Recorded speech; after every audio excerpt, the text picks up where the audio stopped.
हाँ जी, आप सभी को नमस्कार। और आप देख रहे हैं अपनी यूट्यूब चैनल M2 क्लासेस। आप सभी को स्वागत करता है और स्वागत करता रहेगा। तो हमें पता है कि आप लोग मस्त होंगे, ज़बरदस्त होंगे और कहीं न कहीं आप लोग पढ़ाई में भी मस्त होंगे। तो आइए हम लोग चलते हैं आज क्लास 10th की ओर। और क्लास 10th की फिजिक्स NCERT बुक है ना, मानव नेत्र का लेसन है।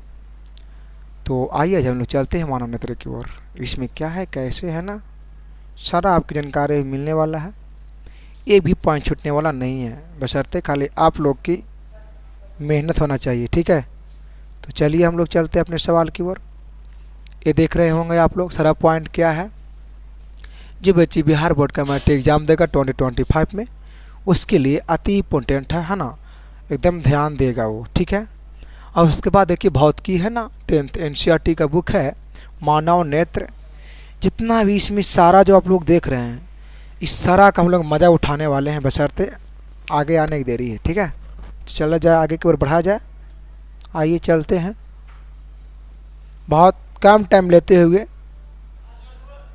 देखिए है ना, क्या हुआ।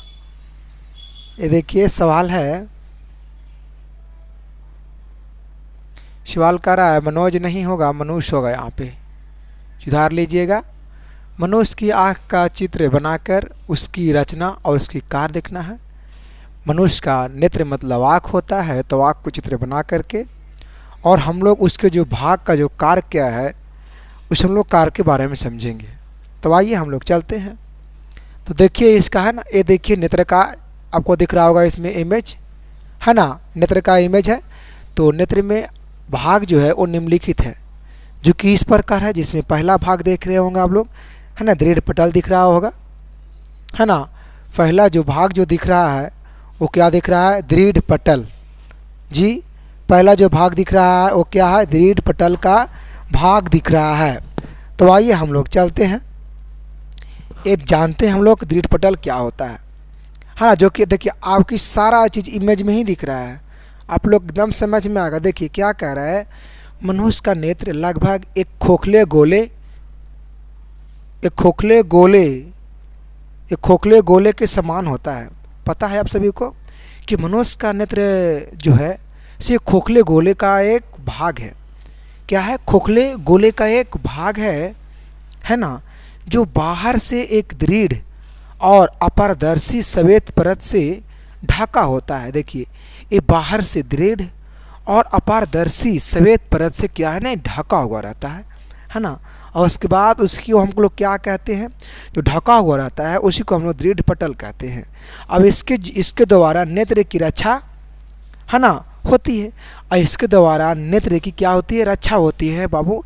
इसके द्वारा नेत्र की क्या होती है ना, बचाव होती है, संरक्षण होती है एक तरीका से कहिए तो, है ना। उसको बचाने का काम करता है, जो कि उसको रक्षा करता है। किसको, तो भाई नेत्र को। अब देखिए ये आपका हो गया पहला पॉइंट। अब देखिए एकदम धीरे धीरे हम लोग चलेंगे। ये देखिए दूसरा पॉइंट है। दूसरा पॉइंट क्या कह रहा है, ये देखिए कॉर्निया है। कॉर्निया कह रहा है कि दृढ़ पटल के सामने, जस्ट दृढ़ पटल की सामने की बात कर रहा है, जस्ट दृढ़ पटल की सामने की बात कर रहा है। सामने का भाग उभरा हुआ और पारदर्शी होता है। तो दृढ़ पटल के सामने का भाग उभरा हुआ होता है और पारदर्शी होता है। कैसा होता है, पारदर्शी होता है। उसको हम लोग क्या कहते हैं, कॉर्निया कहते हैं। जबकि नेत्र में प्रकाश इसी से होकर प्रवेश करता है। जबकि आँख में प्रकाश जब प्रवेश करता है वो कॉर्निया से ही तो होकर प्रवेश करता है प्रकाश नेत्र में, है ना। याद रखेंगे बाबू कि नेत्र में प्रकाश जो होता है सो कॉर्निया से होकर प्रवेश करता है ना। यहाँ तक कोई दिक्कत, एक भी दिक्कत नहीं होगा। अब चलिए हम लोग चलते, तीसरा पॉइंट क्या कह रहा है,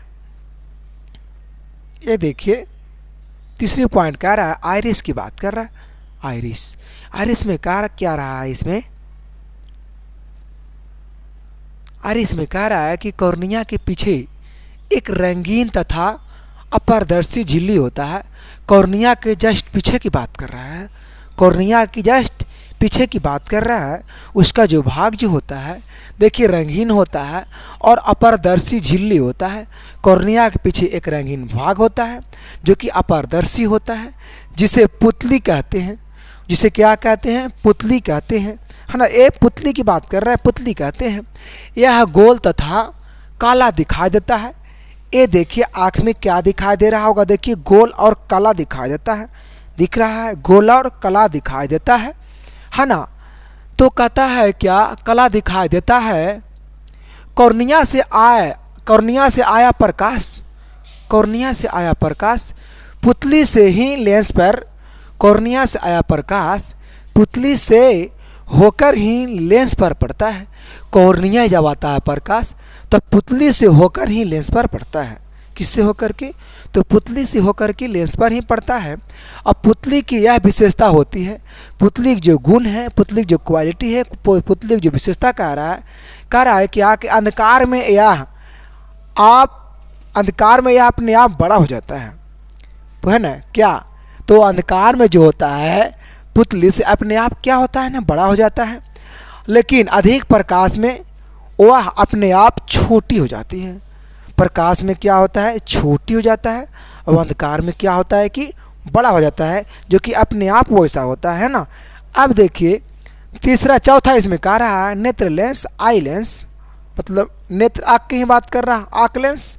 कहता है कि पुतली के ठीक पीछे, पुतली के ठीक पीछे की बात कर रहा है, पुतली के ठीक पीछे नेत्र लेंस होता है। तो भाई नेत्र लेंस कहाँ होता है, तो पुतली के पीछे क्या होता है जी, तो नेत्र लेंस होता है, जो कि पारदर्शी और जीवित पदार्थ का बना होता है। वो कैसा होता है भाई, तो पारदर्शी होता है और जीवित पदार्थ होता है, उसमें जान होता है ना, जीवित पदार्थ होता है, सही बात इसमें लिखा है। और नेत्र लेंस के पिछले भाग की वक्रता त्रिज्या बड़ी होती है। ये वाला ऑब्जेक्टिव में आता है ना, कि नेत्र लेंस की पिछले जो भाग होता है वो वक्रता त्रिज्या से क्या होता है, तो भाई बड़ी होती है। याद रखेंगे कैसा होता है, तो बाबू बड़ी होती है वक्रता त्रिज्या। चलिए आप जानेंगे हम लोग 5 में कह रहा है क्या, जलीय द्रव की बात कर रहा है। कहता है क्या कि कॉर्निया एवं लेंस के बीच, कॉर्निया एवं लेंस के बीच एक नमकीन तथा पारदर्शी द्रव भरा रहता है ना। कैसा, तो भाई नमकीन तथा पारदर्शी द्रव भरा रहता है, जिसका अपवर्तनांक जो होता है वो होता है 1.336 होता है, जिसे हम क्या कहते हैं, जलीय द्रव कहते हैं।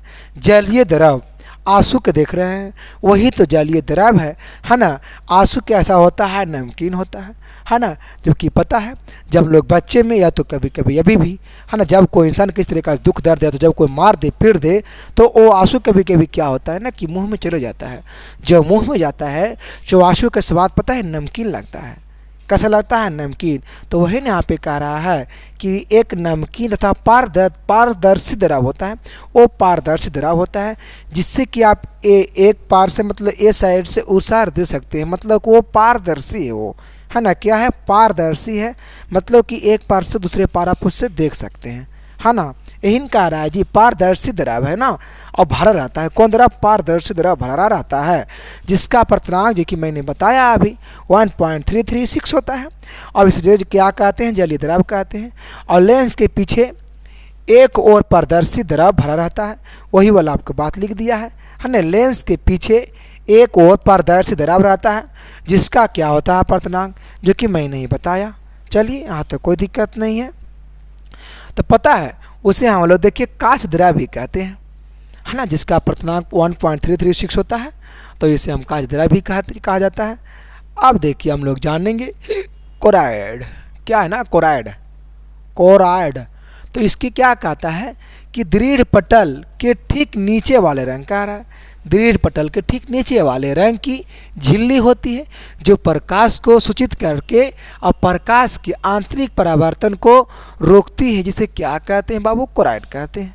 जैसे देखिए रोकने का काम किसको कर रहा है, तो प्रकाश के आंतरिक परावर्तन को रोकती है, प्रकाश के आंतरिक परावर्तन को रोकती है, उसी को हम लोग क्या कहते हैं, कोराइड कहते हैं। अब आइए छठा में कह रहा है, सातवां में कह रहा है, सातवां में कह रहा है दृष्टि, क्या कह रहा है ना, इसको लोग बोलते हैं दृष्टि पटल। आपके आएगा पॉइंट में, देखिए कहीं न कहीं आपको आएगा जहाँ हम पढ़ेंगे। तो क्या कहता है, कोराइड झिल्ली के नीचे, कोराइड झिल्ली के नीचे बातचीत कर रहा है, कोराइड झिल्ली के नीचे तथा नेत्र के सबसे अंदर की ओर एक पारदर्शी झिल्लियाँ होती है, उसे क्या कहते हैं, दृष्टि पटल कहते हैं, है ना। किसके कहता है क्या ना, कि कोराइड झिल्ली के नीचे तथा नेत्र के सबसे अंदर की ओर एक पारदर्शी झिल्ली होती है, जिसे हम क्या कहते हैं, दृष्टि पटल कहते हैं। परंतु वास्तु का प्रतिबिंब रेटिना पर बनता है। याद रखेंगे बच्चा, ये वाला आता है बाबू कि वास्तु का जो प्रतिबिंब बनता है वो कहाँ बनता है, तो रेटिना पर बनता है। हाँ ना, ये वाला ऑब्जेक्टिव में आता है। कहाँ बनता है, तो रेटिना पे बनता है ना। रेटिना बहुत सी प्रकाश शिराओं की एक फिल्म होती है। सही बात इसमें लिखा है, रेटिना जो होता है वो बहुत सी प्रकाश शिराओं की एक फिल्म होती है। क्या होती है, फिल्म होती है। चलिए अब हम लोग पढ़ेंगे नेत्र की कार्य क्या है ना। आइए, हमारे बॉडी में आँख का काम क्या है ना, हमारा जो शरीर में जो आँख है उसके आखिर कार्य क्या है। तो आइए हम लोग जान करके सीखेंगे, समझेंगे, है ना। कहता क्या है कि आँख देखने का कार्य करती है। सही बात कह रहा है ना। आँख काम क्या करती है, तो आँख देखने का ही तो काम करता है ना, करती है। चलिए, कहता है कि बाहर से प्रकाश कॉर्निया से अपवर्तित होकर पुतली में होते हुए लेंस पर पड़ता है। कहाँ पड़ता है, तो लेंस पर पड़ता है। और लेंस से अपवर्तन होने के पश्चात किरणें रेटिना के बीच बिंदु पर पित नहीं होगा, सुधारने का काम कर लेंगे भाई। क्या होगा ना, बीच होगा। तो बीच बिंदु पर केंद्रित हो जाती है। बीच बिंदु पर क्या होती है, केंद्रित हो जाती है, जिससे रेटिना की संवेदनशील कोशिकाएं सक्रिय हो जाती है एवं विद्युत संकेत उत्पन्न होते हैं। उत्पन्न क्या होते हैं, तो विद्युत संकेत उत्पन्न होते हैं, जो कि क्या लिखा है यहाँ पे, हक तंत्रिकाएं, जो कि यहाँ पे ए वाला नहीं होगा, है ना। जो कि यहाँ पे पता है क्या होगा, दृष्टि होगा, है ना, दृष्ट होगा, दृष्ट यहाँ पे नहीं होगा, सुधार लेंगे, यहाँ पे नहीं होगा, है ना। जो तंत्रिकाओं द्वारा यहाँ कुछ भी नहीं होगा, जो तंत्रिकाओं द्वारा हमारे मस्तिष्क में पहुँचता है, जो पहुँचता है क्या, तंत्रिकाएं द्वारा हमारे दिमाग में पहुँचता है। और यहाँ यह संकेत प्रकाश के रूप में प्रतिपादित होते हैं। प्रकाश के रूप में क्या होता है, तो प्रतिपादित होता है। और आँख के लेंस से जुड़ी मांसपेशियाँ, आँख के लेंस के से क्या जुड़ी है, कुछ मांसपेशियाँ जुड़ी है। तो मांसपेशियाँ की तनाव में परिवर्तन होने से उसकी फोकस दूरी परिवर्तित हो जाती है। तो परिवर्तन होने से फोकस दूरी क्या होता है, तो फोकस दूरी परिवर्तित हो जाती है। और तनाव के काम होने से लेंस पतला हो जाता है। याद रखेंगे कि तनाव के काम होने से लेंस क्या हो जाता है, पतला, तथा दूर स्थित वस्तुएं, है ना, स्पष्ट दिखाई देता है नहीं, है ना। यहाँ देखिए, दूर की वस्तु स्पष्ट दिखाई नहीं देता है ना। दूर की वस्तु स्पष्ट दिखाई देगा जी, क्या आपको लगता है, नहीं। तो निकट की वस्तुएं दिखाई देगा, है ना, साफ साफ और स्पष्ट रूप से दिखाई देगा निकट की वस्तु। उसका पता है, उसका भी एक सीमा है बाबू, 25 सेंटीमीटर, है ना। उसका भी एक सीमा है, कितना है, उसका भी एक सीमा है ना, 25 सेंटीमीटर। तो याद रखेंगे, कहता है तनाव अधिक होने से लेंस मोटा होता है। तनाव जब अधिक होता है तो लेंस क्या होता है, मोटा। और तनाव जब कम रहता है तो लेंस क्या होता है, पतला। याद रखेंगे इस बात को लेकर के, है ना। वस्तुएं स्पष्ट दिखाई देती है, इसमें यहाँ पे ऐसा लिखा है। आप देखिए आगे आइए, कहता है क्या कि निकट की वस्तुएं साफ दिखाई देता है। सही बात लिखा है, निकट की वस्तुएं साफ दिखाई देता है। जब यह शक्ति लेंस में क्षीण हो जाती है तो हमारे आँख में दोष उत्पन्न होता है ना। जब शक्ति का लेंस क्या होता है, जब क्षीण हो जाता है, जब क्षय हो जाता है, तो हमारे आँख में दोष उत्पन्न होता है। तो हमारे आँख में क्या होता है, तो हमारे आँख में दोष उत्पन्न होता है। आप देखिए नोट में लिखा है, आप लोग को बार बार कहते हैं कि आप लोग नोट पॉइंट को एक कॉपी लीजिए, एक कलम लीजिए, कॉपी कलम लेके बैठा कीजिए, खाली हमारे वीडियो को देखा नहीं कीजिए, है ना। और देख लीजिएगा, बट हमारा वीडियो को आप सिर्फ बैठ के नहीं देख सकते हैं। एक कॉपी लीजिए, एक कलम लीजिए, और उसमें नोट पॉइंट जो हम बताते हैं आपको कहीं कहीं, उस कॉपी में नोट अवश्य करा कीजिए। और नोट करने के बाद, है ना, उसको 2-3 बार पढ़िए। जो आप 2-3 बार पढ़ेंगे तब मेरा इतना विश्वास है कि वो पॉइंट आपसे कभी छूटने वाला नहीं है। लेकिन आप देखिए, मेरी बातों को सिर्फ सुनेंगे ना, तो सुनने से सिर्फ नहीं होगा, आज सुनिएगा कल भूल जाइएगा, लेकिन अगर आप आज लिख लीजिएगा तो उसको कल पढ़ लीजिएगा तो परसों एकदम याद आएगा, कहीं भूलेंगे नहीं। इसलिए कॉपी लेकर के बैठा कीजिए और पॉइंट को नोट करने का प्रयास करा कीजिए, ठीक है। चलिए तो देखिए नोट में क्या है, तो भाई नेत्र में प्रतिबिंब वस्तु के अपेक्षा उल्टा और छोटा बनता है। ये देखिए आँख में तो कहता है कि वस्तु के अपेक्षा प्रतिबिंब कैसा बनता है, छोटा बनता है और उल्टा बनता है। इधर से देखिए, मानिए कि जब हम जैसे देखिए हम खड़ी हैं तो पता है आप लोग के सामने में, जैसे कि आप लोग का जो इमेज जो बनेगा, या तो मानिए कि अगर कोई व्यक्ति अगर खड़ी है उसका जो मेरा आँख में जो मेरा नेत्र में जो इमेज जो बनेगा पता है उल्टा बनेगा। वो रहेगा ऐसे खड़ी तो इमेज बनेगा ऐसे, मतलब कहीं न कहीं उल्टा, और क्या बनेगा, छोटा बनेगा, छोटा क्या बनेगा, छोटा। ऐसे कभी देखे होंगे ना आप किसी का नेत्र में खास देखिएगा तो उसका इमेज जो बनेगा कैसा बनेगा बाबू, छोटा बनेगा और उल्टा बनेगा, ठीक है। चलिए आगे बढ़ा जाए। ये कह रहा है कि समझन क्षमता क्या है, तो आइए हम लोग जानते हैं कि समझन क्षमता क्या होता है। समझन क्षमता नेत्र लेंस की वह क्षमता, नेत्र लेंस की वह क्षमता जिसके कारण वह अपनी फोकस दूरी को समायोजित कर लेता है। फोकस दूरी को क्या करती है, तो समायोजित कर लेता है, उसे समझन क्षमता कहते हैं। अब इसके कारण नेत्र है ना जी अल्पमत दूरी पर, है ना, क्या लिखा हुआ, अल्पमत दूरी पर और दूर बिंदु को नियोजित कर पाता है। क्या करता है कि दूर के बिंदुओं को नियोजित कर पाता है, उसी को हम लोग क्या कहते हैं, तो उसी को हम लोग कहते हैं समंजन क्षमता। चलिए नेक्स्ट बढ़ा जाए। ये देखिए, और समान अवस्था में नेत्र की समंजन क्षमता कितना डायोप्टर होता है। अगर पूछ दिया जाए डायोप्टर में तो याद रखेंगे 4 डायोप्टर। कितना होगा डायोप्टर, तो भाई 4 कितने, तो 4 होगा इसका डायोप्टर में, याद रखेंगे, है ना। ये देखिए नेत्र है, ये जो आप देख रहे हैं सो नेत्र है। आइए जानते हैं इसमें कुछ अति इम्पोर्टेंट कुछ नोट पॉइंट है, वो देखिए भाई नोट पॉइंट क्या है। तो आइए जानते हैं नोट पॉइंट क्या है। यही ना है, ये देखिए यहाँ पे लेंस है, यही की बात कर रहा है। ये देखिए पुतली है, जो कि आप लोग सभी को जानते होंगे, क्योंकि मैंने भी पढ़ाया, तो फिर जानते क्यों नहीं होंगे। देखिए नोट में क्या है कि एक स्वस्थ आँख के लिए दूरी जो बिंदु है वो 25 सेंटीमीटर है। ये जो नेत्र है इसके पास देखने की जो क्षमता है वो कितना है, 25 सेंटीमीटर है ना। क्षमता मतलब कि एक स्वस्थ मतलब कि कितना दूर तक मतलब वो देख सकता है ना।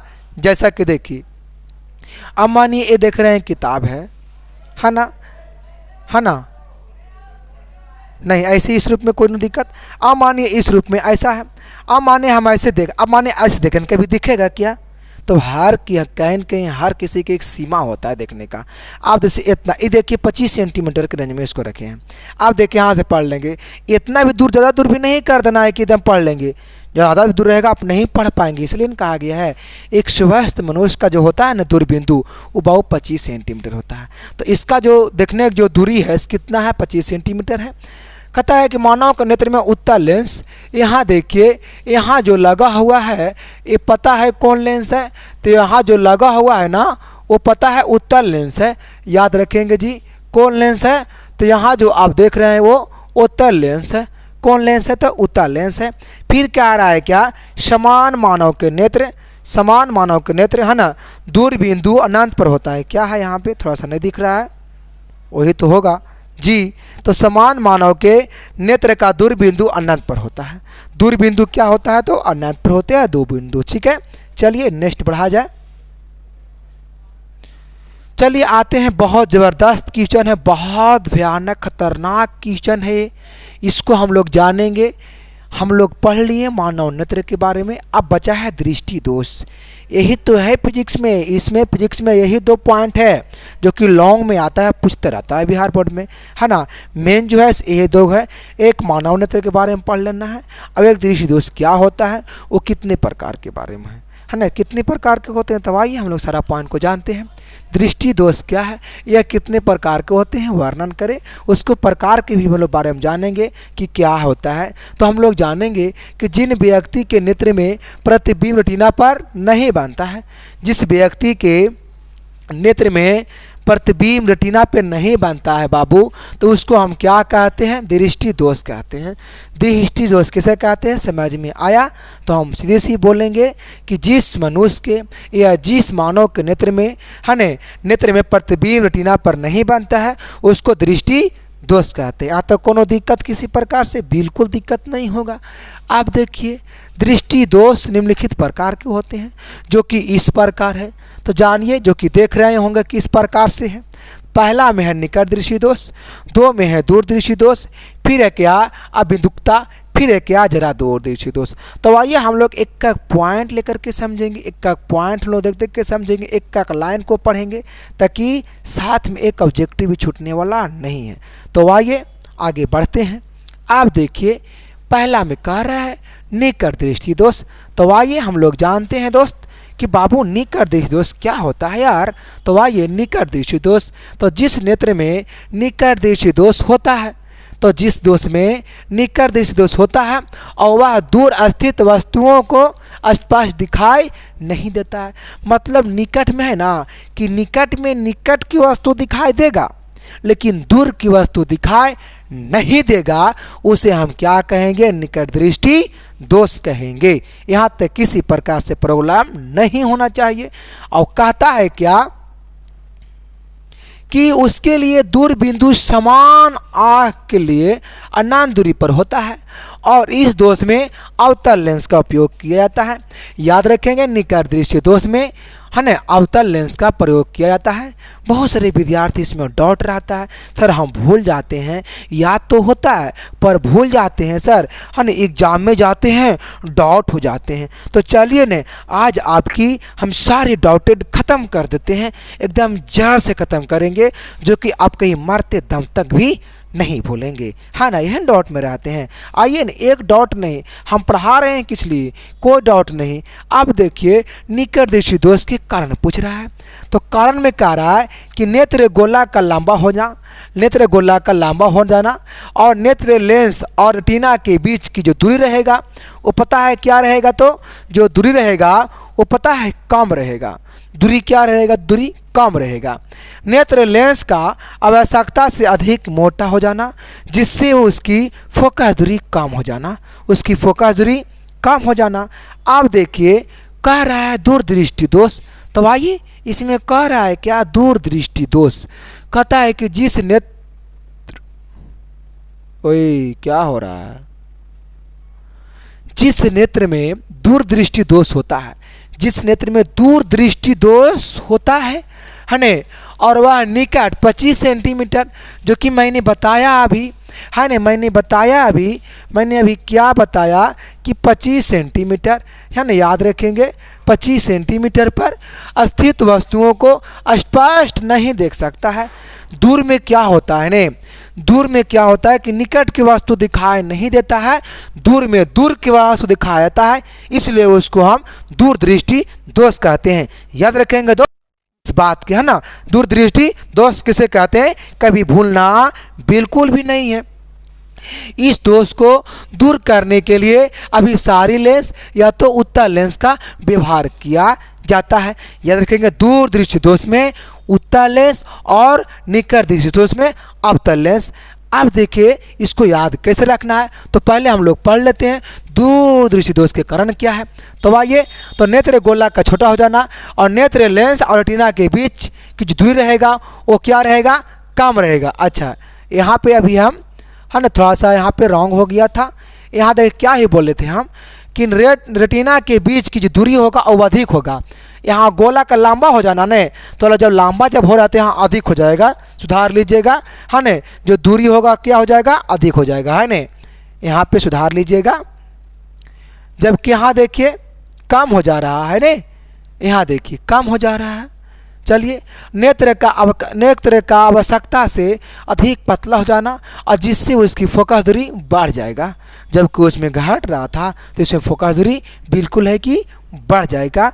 अब देखिए, बात आती है दो गो क्या आती है बाबू? एक होता है निकट दृष्टि दोष,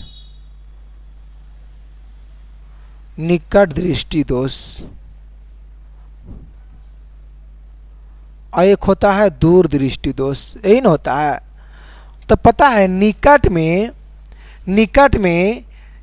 में हम लोग जो यूज करते हैं, कौन लेंस का यूज करते हैं? तो अवतल लेंस का यूज करते हैं। किस लेंस का? तो जी अवतल लेंस का। जबकि दूर के लिए जो हम लोग यूज करते हैं वो हम लोग करते हैं जी उत्तल लेंस का। सही बात है। किस लेंस का? उत्तल लेंस का करते हैं। जबकि पता है कि उत्तल लेंस को हम लोग बोलते हैं अभिसारी लेंस। उत्तल लेंस को अभिसारी लेंस कहते हैं, और इसको हम लोग कहते हैं क्या ने? अभिसारी। इसमें क्या होता है? अपसारी लेंस। चलिए, आप देखिए याद कैसे रखना है। ये देखिए निकट दृष्टि दोष कह रहा है, अब देखिए दूर की बात कर रहा है। यही बात को लेकर समझना है। हाँ, और कौन दिक्कत आपको किसी प्रकार से नहीं होगा। अब देखिए निकट है, तो निकट देखिए, निकट में कितने अक्षर दिख रहा है? निकट देखिए 3 अक्षर, 1 2 3। और देखिए अवतल में 1 2 3 4। तो इसलिए इसको याद रखेंगे ने, 3 का 4 से 3 4, 3 को 4 से, अभी देखिए दूर तो 2 है, और देखिए उत्तल तो 3 है, तो 2 के 3, 3 के 4, 2 के 3, 2 के 3 और 3 के 4, 2 के 3 और 3 के 4। याद होगा ट्रिक से, एकदम है ज़बरदस्त कि याद होगा। ऐसे नहीं तो वैसे। ये देखिए बड़का है तो भाई बड़का बड़की से, और छोटका छोटकी से। ये देखिए बड़ा है निकट, तो भाई बड़का बड़के से तो कर देना है। बड़का छोटा है, इधर देखिए इसके अपेक्षा ऐसा छोटा है ने, तो बड़का बड़की से, और जी छोटका के छोटकी से करवा देना है। यही नहीं इसमें करना है। चलिए, याद हो गया होगा यहाँ से। हम लोग आगे की ओर बढ़ते हैं। अब देखिए इसमें कह रहा है क्या कर रहा?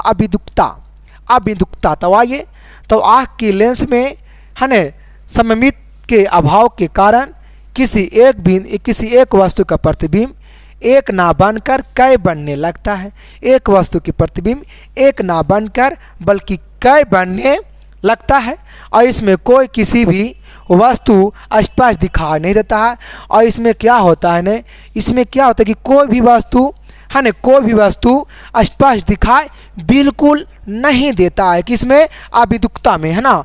आप देखिए हम लोग आगे जो हम लोग बढ़ेंगे वो आपका रहेगा जरा दूर दृष्टि दोष।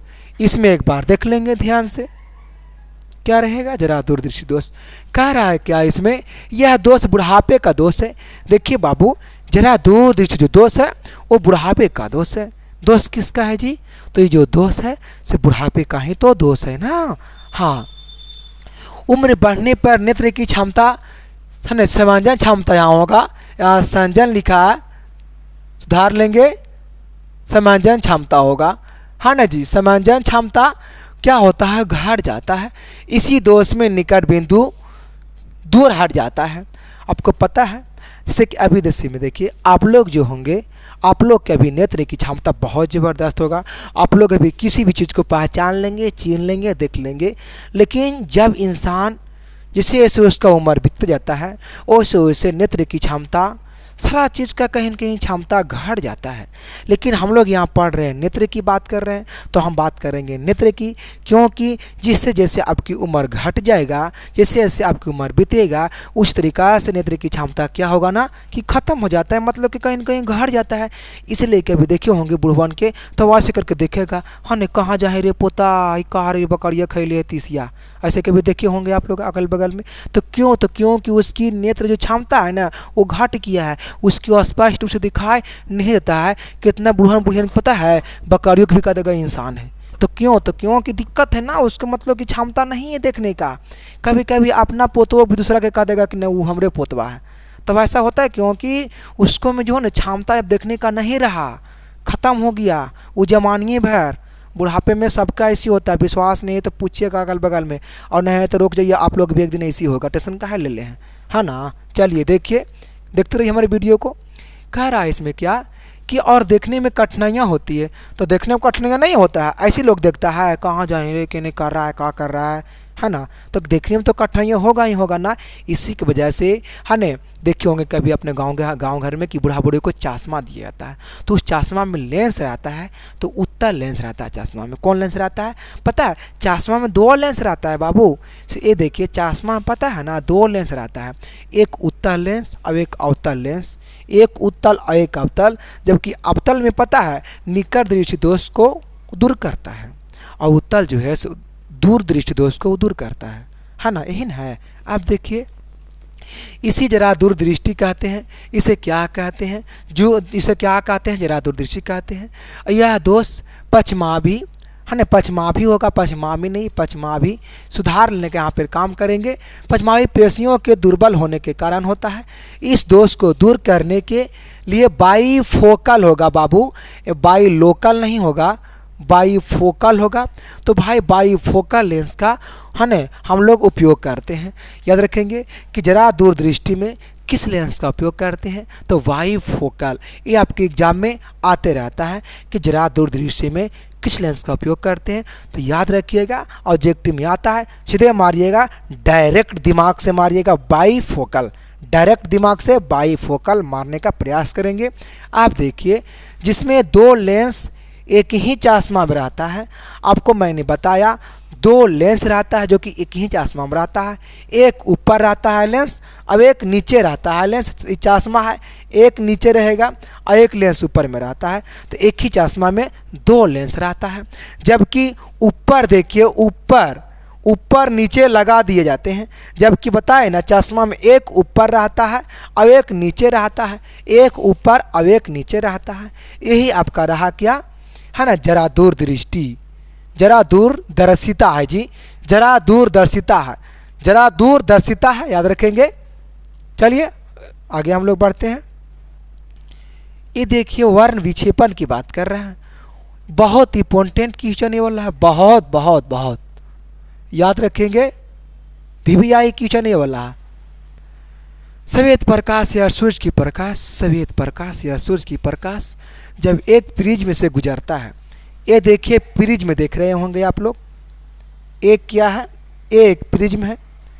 तो जब प्रिज्म में से होकर गुजरता है तो वह अपने विभिन्न अवयवों रंगों में विभक्त होता जाता है। जब भी सूरज की किरणें प्रिज्म से होकर गुजरता है तो वो पता है 7 रंग में बढ़ जाता है। कितने रंग में? 7 रंग में। जबकि यहाँ देखिए आपको दिख रहा होगा 7 रंग, दिख रहा है ना, दिख रहा है, बढ़िया से दिखा देते हैं, हाँ ना। देखिए, ये देखिए 7 रंग आपको दिख रहा होगा। ये देखिए कितने रंग में है बाबू विभक्त, तो 7 रंग में है। बता देना इसका ट्रिक है।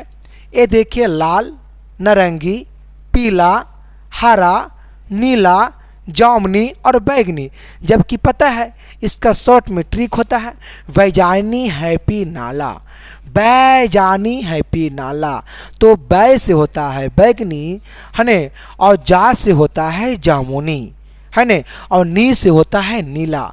बैजानी हैप्पी, ह से होता है हरा, और पी से होता है पीला, बैजानी हैप्पी नाला, और ना से होता है नारंगी, और नाला ला से होता है लाल, ला से होता है लाल। तो इस पॉइंट को आप सभी को नोट कर लेंगे। मैं बार बार बोलता हूँ कि जो भी मैं पॉइंट बोलता हूँ उसको नोट करने का प्रयास कीजिए। जब तक नोट नहीं कीजिएगा, जब तक आप बोर्ड में भी नोट नहीं कर पाएंगे। तो भाई बोर्ड में लिखने से पहले आप खुद से कलम चला लीजिए, तब तो वहाँ आपको हल्का ईजी लगेगा, आसान लगेगा। डायरेक्ट सोचिएगा ना तो कुछ नहीं होगा। इसलिए जस्ट नोट कीजिए फटाफट। देर किस चीज़ की जी, हाँ ना। देखिए प्रिज्म है, चलिए आगे बढ़ा जाए।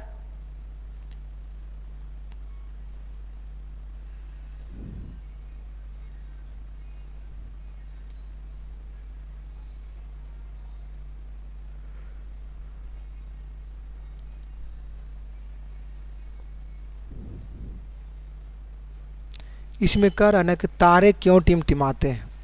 तारे तारे देखे होंगे ना भाई, तारे देखे होंगे आप लोग, नहीं देखे हैं तो हमारे वीडियो के ऊपर बना रहिए, हम सारा आपको मैटर दिखाएंगे तारे कैसा होता है, तारे दिन में दिखते हैं कि तारे रात में दिखते हैं, और वो दिखते हैं तो भाई क्यों टिमटिमाते नज़र आते हैं, सारा पॉइंट ही बताएंगे। आइए चलते हैं।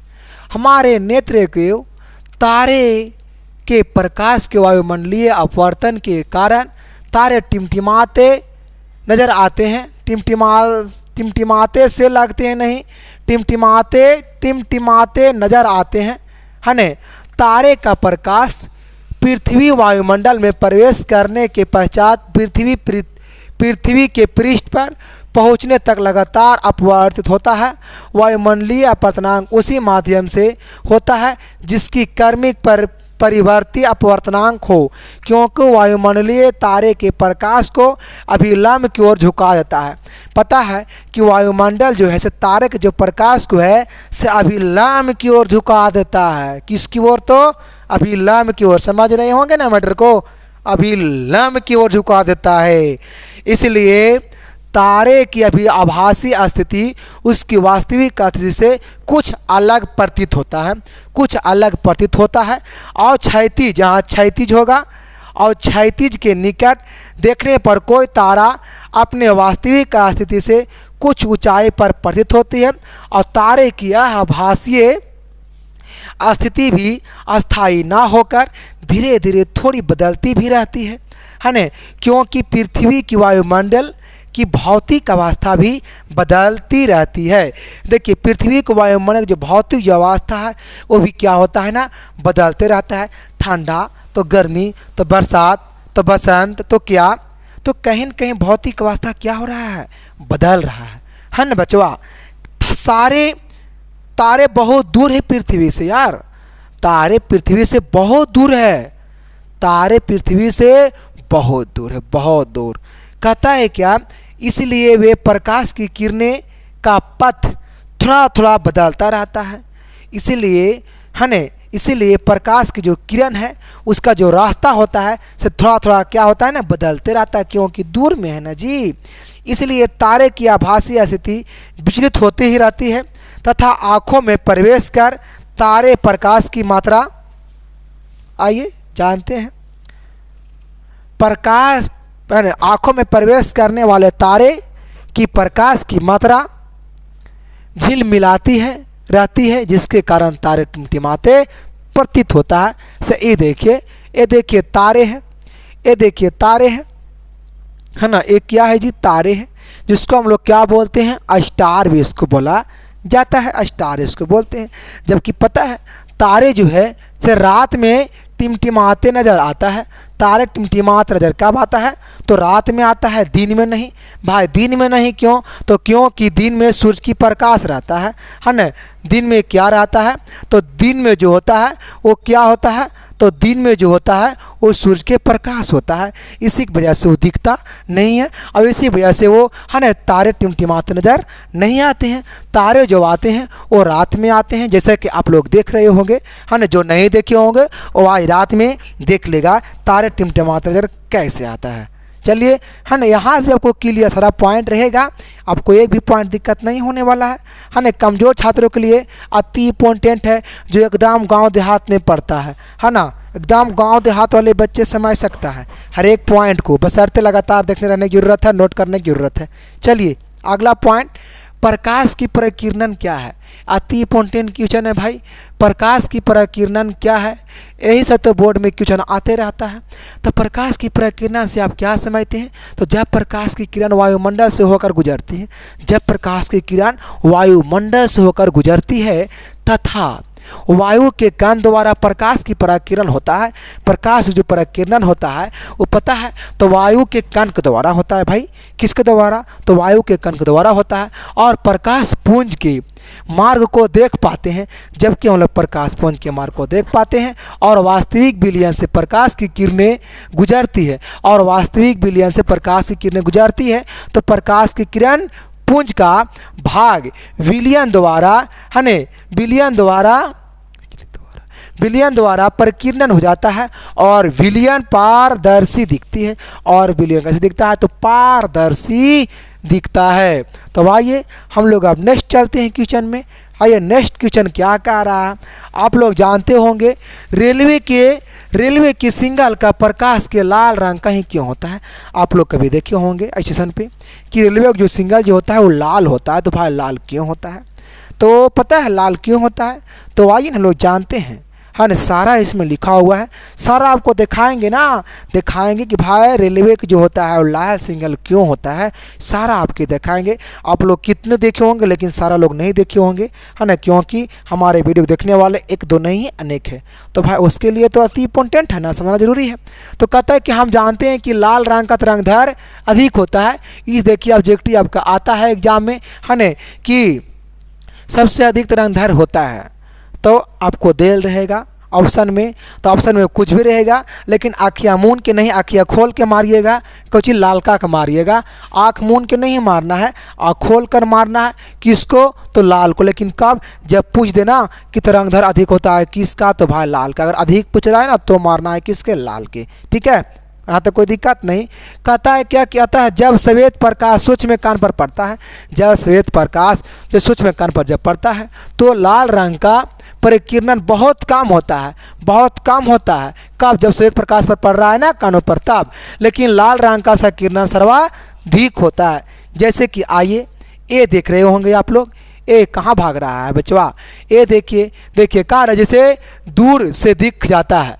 देखिए ये देखिए, आप लोग कितना दूर से रहेंगे ना पर ये लो देखिएगा, ये जो देख रहे हैं लाल जो सिंगल जो दिखा रहा है रेलवे में, ये देखिए दूर से दिख जाता है। उतना ग्रीन का नहीं दिखा जितना रेड का दिखता है। आप लोग को देखिए दिख रहा है ना, तो इसलिए याद रखेंगे, इसलिए रहता है क्योंकि उसका तरंगदैर्घ्य अधिक होता है। किसका? तो लाल रंग का तरंगदैर्घ्य अधिक होता है। चलिए ये देख रहे हैं आप लोग, यहाँ तक कोई दिक्कत नहीं है, यही तो है ना जी। अब चलिए हम लोग आगे की ओर बढ़ते हैं, कुछ क्वेश्चन और है तो आप लोग बने रहेंगे। ये देखिए क्या कह रहा है,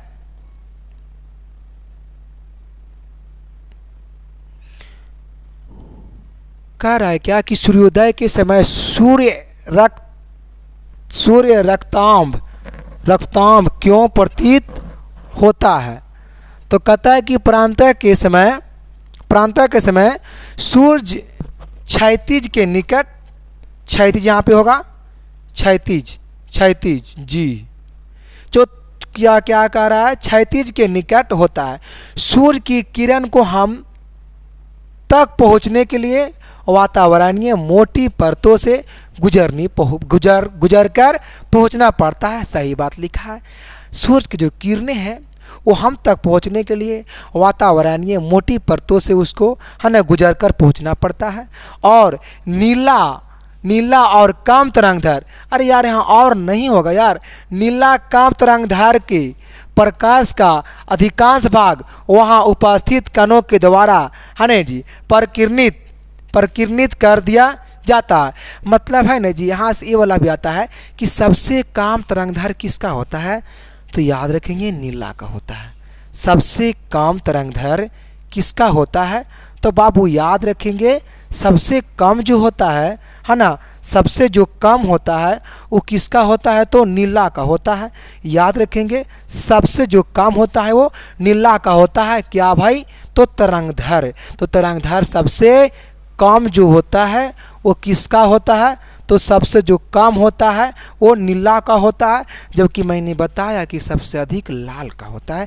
ये वाला एकदम ऑब्जेक्टिव में आता है, तो छूटना नहीं चाहिए, है ना। हमारी आँखों तक पहुंचने वाला प्रकाश अधिक तरंगदैर्घ्य का होता है।